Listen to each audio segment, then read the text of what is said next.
Today I have the privilege of talking to Dr. Tom Krizek. Dr. Krizek. Pleasure. Your full name and date of birth. Thomas Joseph Krizek, K-R-I-Z as in zebra, E-K.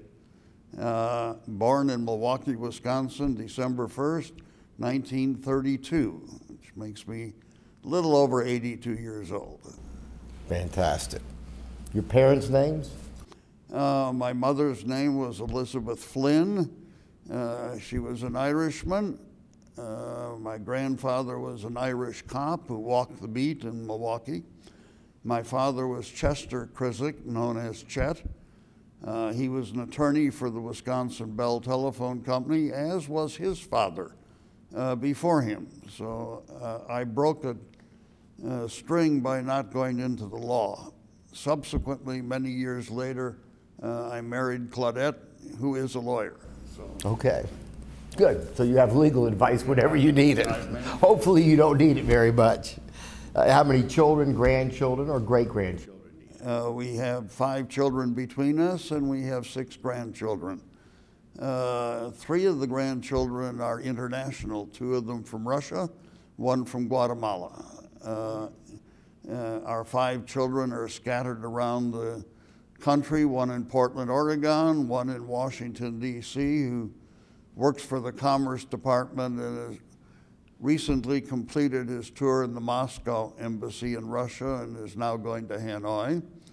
I have a son who's a financial guy in Atlanta and 2 daughters in New Haven, Connecticut. Okay. So we're spread around. So you still have a little bit of that Yale connection then? I grew up in Milwaukee. I went to high school in Milwaukee at a Jesuit high school. We had 170 boys. One of my classmates, Rudy Gingras, who was the smartest guy in our class, went on to be chief of plastic surgery at the Medical College of Wisconsin. A neighbor of ours, Don Laub, who was 2 years behind me, went on to become chief of plastic surgery at Stanford. So at one time in my high school, we had 3 subsequent chiefs of plastic surgery. Amazing. It is. Who'd have thunk it? You introduced us to your wife, and any ties with a specialty, or did you meet her in a courthouse? I met her in a basketball game in Denver. My partner, Neil Koss, was a high school classmate of Larry Brown, who is a Hall of Fame basketball coach, and he gave us tickets to the Denver Nuggets game, which he was coaching Denver. He and my friend Neil Koss had been a neighbor of Claudette's years before, and he introduced us. So wonderful. How many years you been married, you say? 37. Good for you. 38. 30. I understand. You got close. You got within 1 standard deviation. I respect that. Tell me what inspired you to go into plastic surgery, and tell me a little bit about your mentors, if you have any, and who they were, and because that's interesting. When I went to Marquette Medical School, it was a very local school. A high percentage of my classmates stayed in Wisconsin or Minnesota, and I met a surgeon when I was a junior in medical school who said, why don't you think beyond maybe Milwaukee, and talked me into looking at other internships. And I went to Boston and New Haven, but when I went through Cleveland, it was like magic, the people I met. And I was privileged to train at university hospitals at a time when it was golden. Literally every junior member of the faculty went on to be a chair of surgery somewhere else. Almost all of my co-residents went on to be chairman of their various specialties. So it was like magic. And in the middle of it, I was allowed to go to the laboratory, and I met a man named John Davis. John had been in the military at Brooke Army Hospital. John Stage Davis? I wish, no. He was Baltimore in 1919. But John Davis was a general surgeon, and he excited me in the idea of going to a laboratory. The laboratory was not a penalty, it was a reward. And he would go to his lab every day and put his feet up and talk and laugh, and we just shot the bull. And he got me interested in infection. He went on to become chair of surgery at Vermont. But he was like magic to me. And as I was finishing general surgery, he said, "You have this interest in infection, burns." He said, "One thing about burns, that plastic surgery really needs to get involved in reconstruction." And he said there was an opening in Cleveland, and I had rotated with Cliff Keen, who in retrospect was the single most gifted surgeon I ever met. Cliff knew how to operate between blood vessels. He'd make an incision and it was like there weren't any blood vessels. He somehow knew how to do that. And he had incredible imagination. So between John Davis and Cliff Keen, who while I was a resident was president of the association, and they excited me into plastic surgery. And for reasons unclear to me, I seemed to be good at it. I loved to put stitches in. It seemed like the general surgeons didn't like doing that. They'd get near the end of the operation and want to turn it over to somebody else. Turn it over to me. That's the fun part. Because when the operation is all over, the only thing they have to show for it is what I did, not what you did. And it seemed like Cliff and John Dupre, my mentors, almost every week we did an operation that I'd never seen before.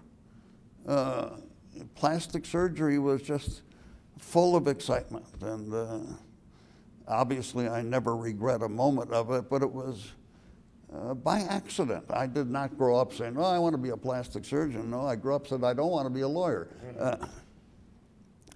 So that was my residency. I would throw in the fact that the people I met while I was a resident treated me with dignity and treated me with respect.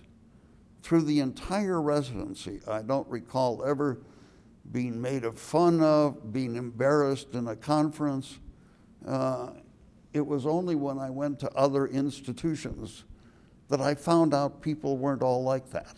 And so I was so lucky that my residency was, in the middle of my residency, I was part of the generation that had to go to the military. Yes.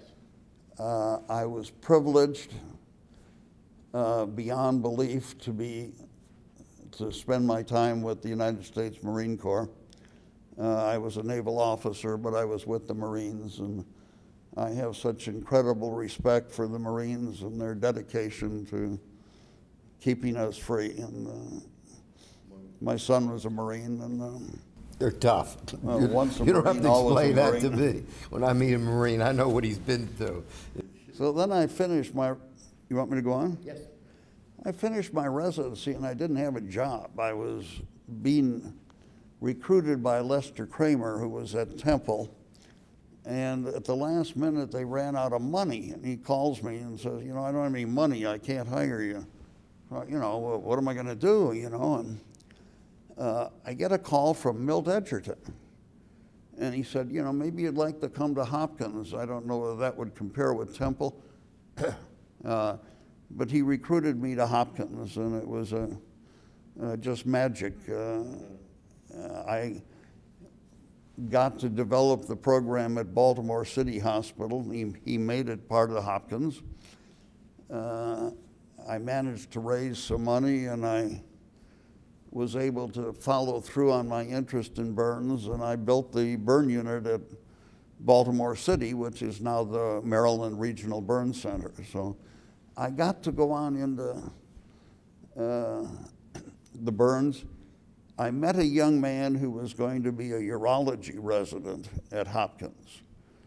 And he got kind of interested in me in an odd way. And he was kind of interested in what I was doing with bacteria and infection. And he said, gosh, I wonder if I can become a plastic surgeon. And his name was Marty Robson, who then became my first resident years later at Yale. And so that's how it flowed. And after 3 years, which seems premature, I was offered the job at Yale and went on to spend a wonderful 10 years at Yale. And I was lucky to be at Hopkins. It was not only a great institution, and not only was Milt Edgerton a great thinker, he treated me so well and helped me develop. And they were doing exciting things with the transgender surgery, and but he was interested in more than that. He was, if you were to ask me what was Milt Edgerton interested in, I would say everything. You've seen momentous and paradigm shifts in plastic surgery. Tell us about some of them. You know, what you've noticed in your lifetime as a plastic surgeon, things that stick to you the most or stick out the most. The most important thing I did in plastic surgery in my career, in my opinion, was to train plastic surgeons. I had the privilege in my career of establishing 3 different programs, one at Yale, one at the University of Southern California, and one at the University of South Florida. So that's about 10 plastic surgeons a year that come out of programs. And the paradigm change was the way we educated plastic surgeons, how it changed, how we moved from thinking you had to be a general surgeon and then a plastic surgeon, moving into first integration and then the recognition that, you know, maybe an orthopedic surgeon would be a good plastic surgeon, maybe a neurosurgeon like John Persing. I saw the changes in education. You might ask me, well, what surgical things changed? And I've often looked back and said at the end of my career, 90% of what I learned in my residency, we no longer did.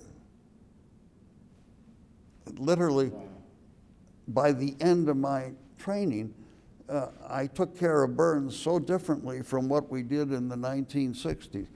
Facelifts were different from the way they were in 1960. Hand surgery was a different specialty from 1960. I spent hours and days and weeks trying to do cross-leg flaps. If somebody did a cross-leg flap in 1999, the last year I practiced, what are you doing? You know, there are 10 different ways of doing that better. Huh? They failed their boards. Right. I mean, and that was magical that things changed. And you say, well, what is there about plastic surgery is that the people in it have so many ideas that nobody almost is willing to accept this is the only way to do it. Every plastic surgeon is looking for new ways. They're the obvious things that are big categories, microsurgery, for instance.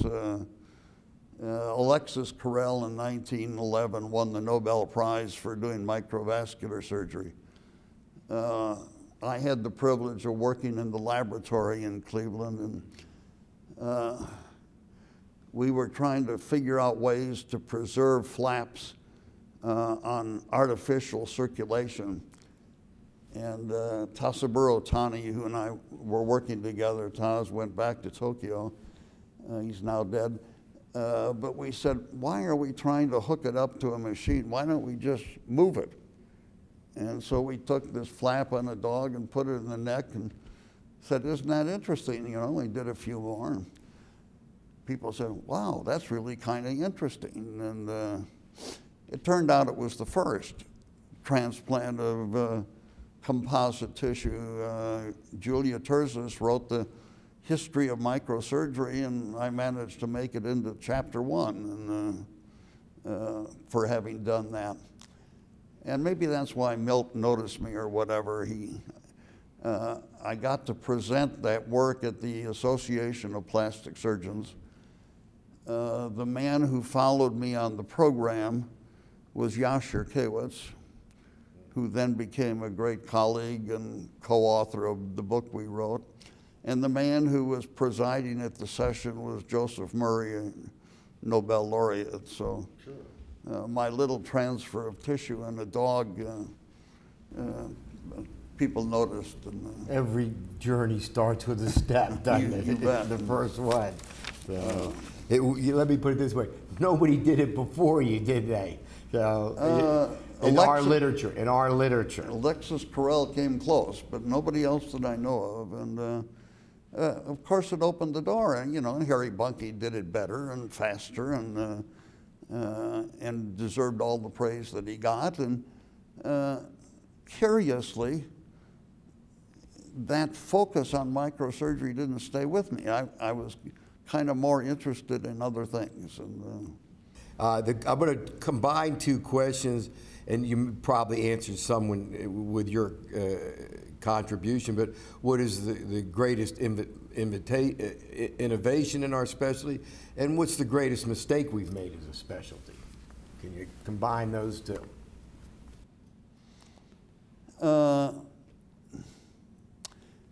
I just finished a book by Jack Fisher, who wrote the history, it just came out, the history of the silicone breast implant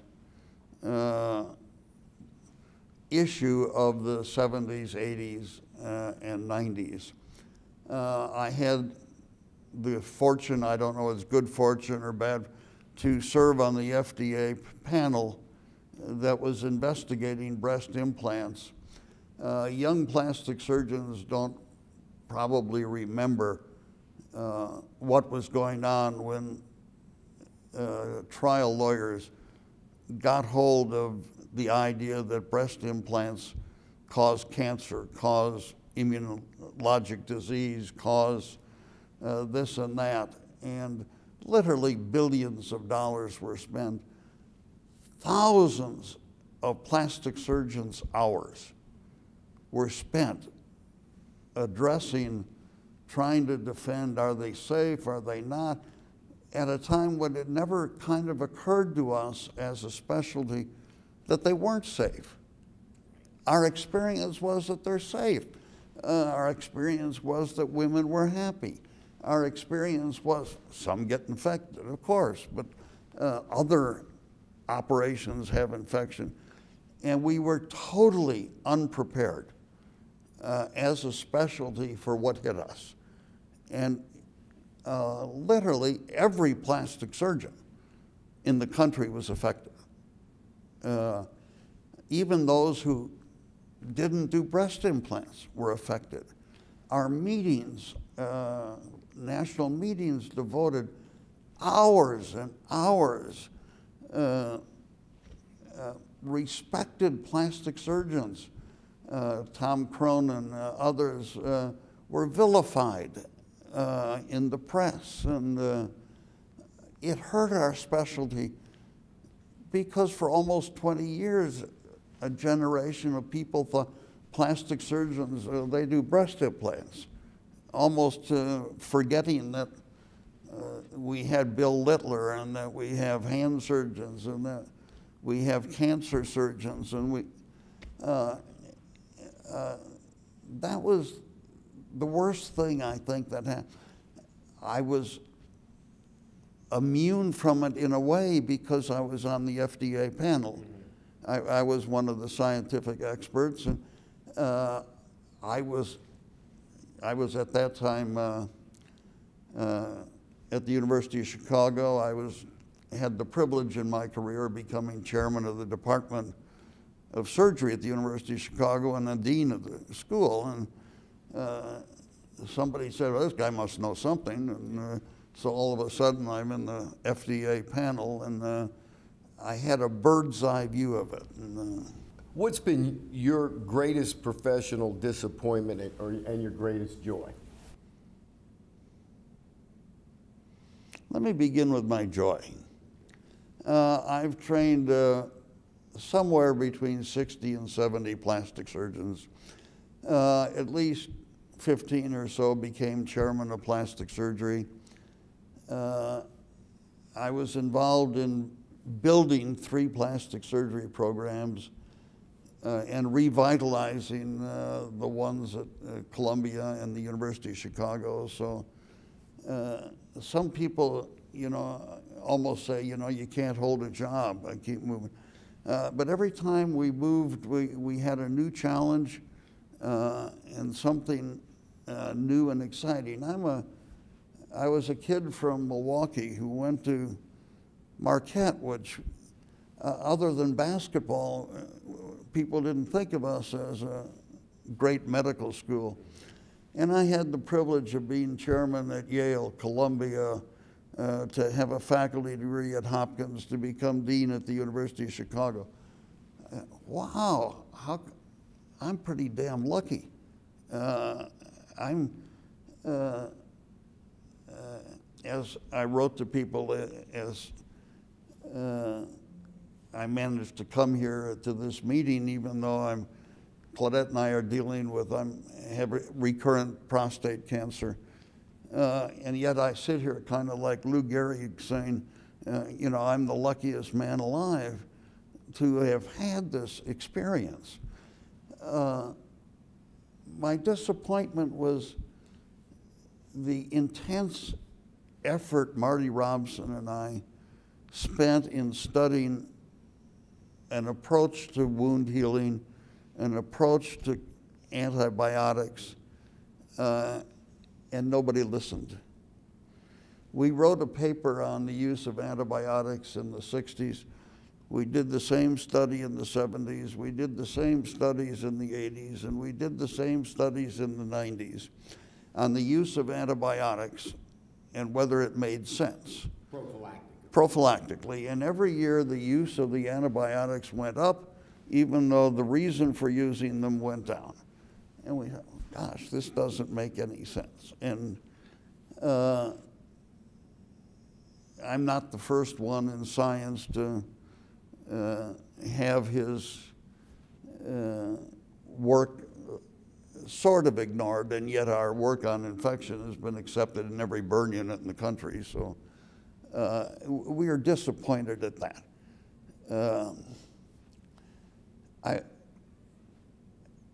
I was so lucky that I'm not disappointed in any of my residents. They have turned out to be people that I would want to have operate on me. My sister had a terrible problem with wound healing. She happened to be living here in Phoenix, and nobody could seem to get her wound healed. And it turned out one of my former residents was practicing here.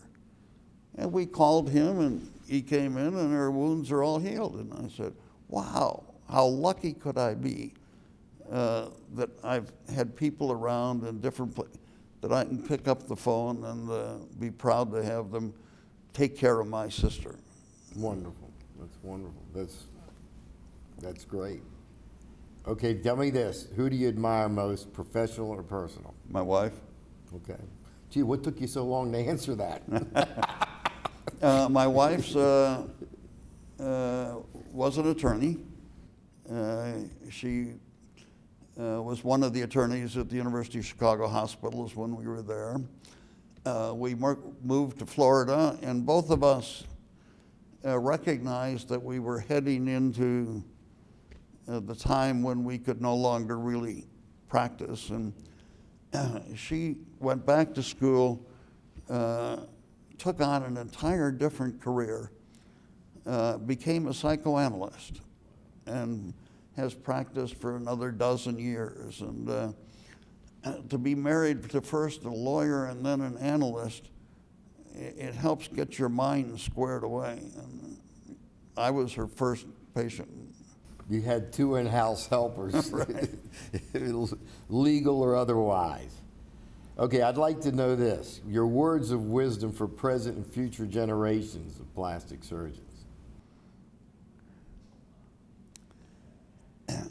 I don't want to make a mistake that I've probably made over and over again.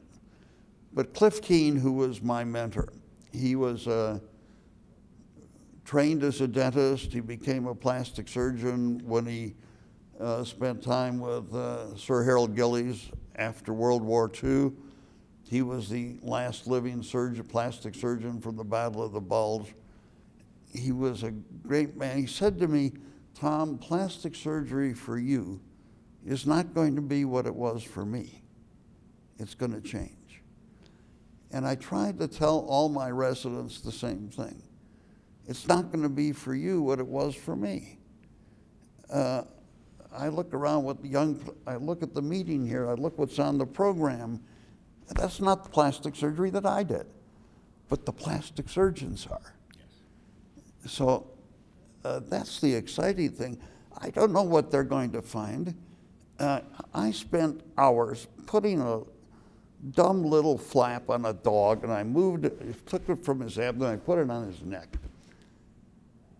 2 years ago, Claudette and I had dinner with Rodriguez, who is the surgeon from the University of Maryland who did the face transplant, where he's 36 hours in the operating room, took off the recipient's entire face, all the bone, and put in, and I've seen the pictures, and I say to myself, how can that be? How can that be? What on earth can our specialty do next? And they're going to do things equally good.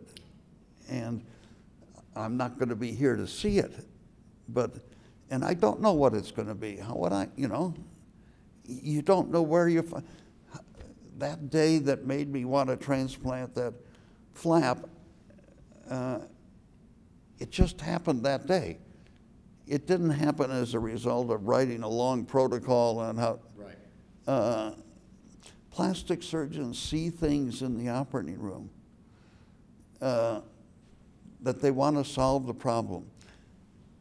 Plastic surgeons look at the world differently from other surgeons. We don't just do operations, we solve problems, which is why I don't want to hurt people's feelings, but so many otolaryngologists or OB/GYN, they say, I'm going to do plastic surgery. Anybody can do the operations, but they don't become plastic surgeons. And I don't think that's going to change. I have nothing but great hope for our specialty. Well, this is the perfect segue. Where do you see plastic surgery in 25 years? Oh my gosh.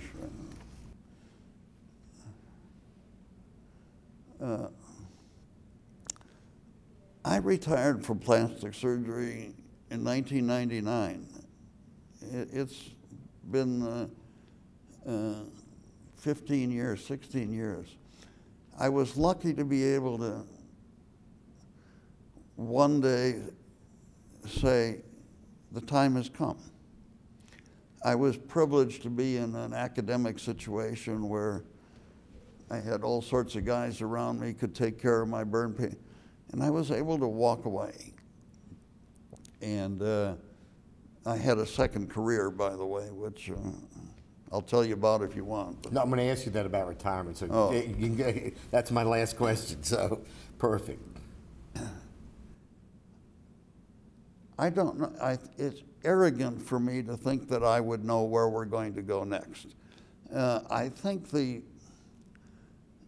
things that have been done in microsurgery are fantastic. The things that have been done in reanimation, the ability to understand how nerves work, the subtleties in aesthetic surgery. I'm a little disappointed in the emphasis on cosmetics and Botox and things that, you know, I was a general surgeon before I was injecting Botox is not surgery to me, but that's just me. And of course, the greatest challenge to all surgeons, you know, is how are we going to make a living for the next 25 years? And these are forces outside our specialty. You know, how do you make a living? And you got to be able to make a living to be imaginative. If you can't make a living, take care of, you can't be innovative. You got to, and so that's the challenge. I'm worried that we lose hand surgery to orthopedic surgery, and that no longer is part of our specialty. But I think the surgery of appearance, including functional, has not been solved. There are, when they're solved, we can all go away and say, well, that's it, you know, and now we've done it, but I don't think we've done it. And if you were to ask Milt Edgerton, did he solve all the problems during it? No. Milt was great because he knew what questions to ask. And out of that follows the answers. And I knew you were going to ask me that. I puzzled it, and I apologize for not having a better answer than, gosh, I just don't know which way it's going to go. Tell me about your retirement. How you get words of wisdom referable to retirement, because you said you found another vocation.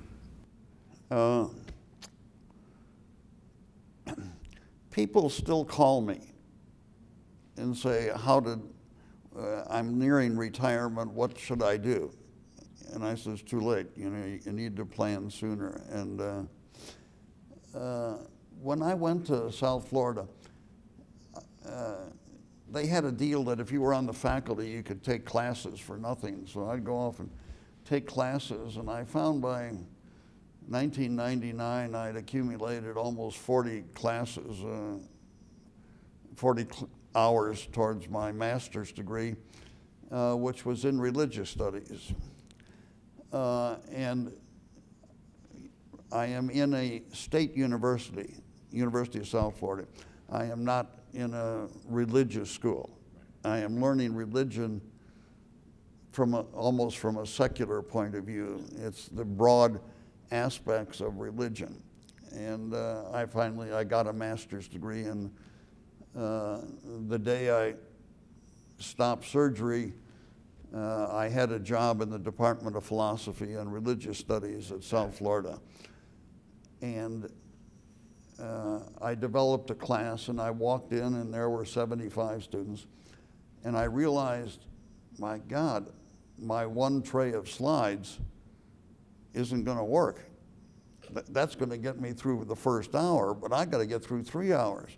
And then I got to come back, and my same tray of slides isn't going to work. They've seen that once.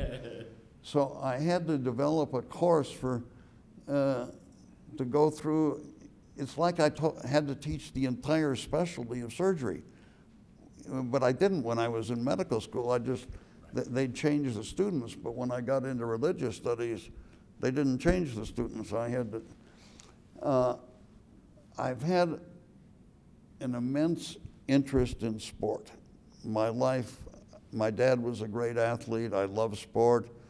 I did very well in baseball, but you know, not good enough to, I played in the same league with Tony Kubek, who became a hero for the Yankees, but I wasn't good enough. But I love sport. And it occurred to me that sport is a unifying factor in our society that helps teach kids right and wrong, fair play, and in many ways has replaced religion in serving to accomplish that. So I developed a course on religion and sport, and how sport has become our new religion. And it's interesting how sports teach us something. A great movie from 10 years ago by Clint Eastwood, $1 Million Baby, taught about euthanasia, which is a religious subject, but it was presented in the sport. So I taught religion and sport, and I taught various aspects of religion and medicine, why Eastern religions are different from Western religions and why their approach to medicine is therefore so very different from Western. And it opened a new world for me. I was the only one in religious study and philosophy in the entire school who wore a tie. I moved from medical school to undergraduate. Nobody wore ties, you know. Then I discovered I was the only one who didn't have a beard. So I had to grow a beard and throw my ties away, and I haven't put a bow tie on in a year, so. Well, you did a good job, unless it's a clip-on, because I never could tie a bow tie. That's not a clip-on. Well, then you did a good job. I gave that up. You want? No, you don't have to. I trust you. You're a doctor. And then when we moved a number of years ago from Tampa to Western North Carolina, I was allowed to teach again at Western Carolina University, and finally, the last year or so, it's clear I can't do that, but it was an exciting second career. And although it overlapped medicine in some ways, the students were different,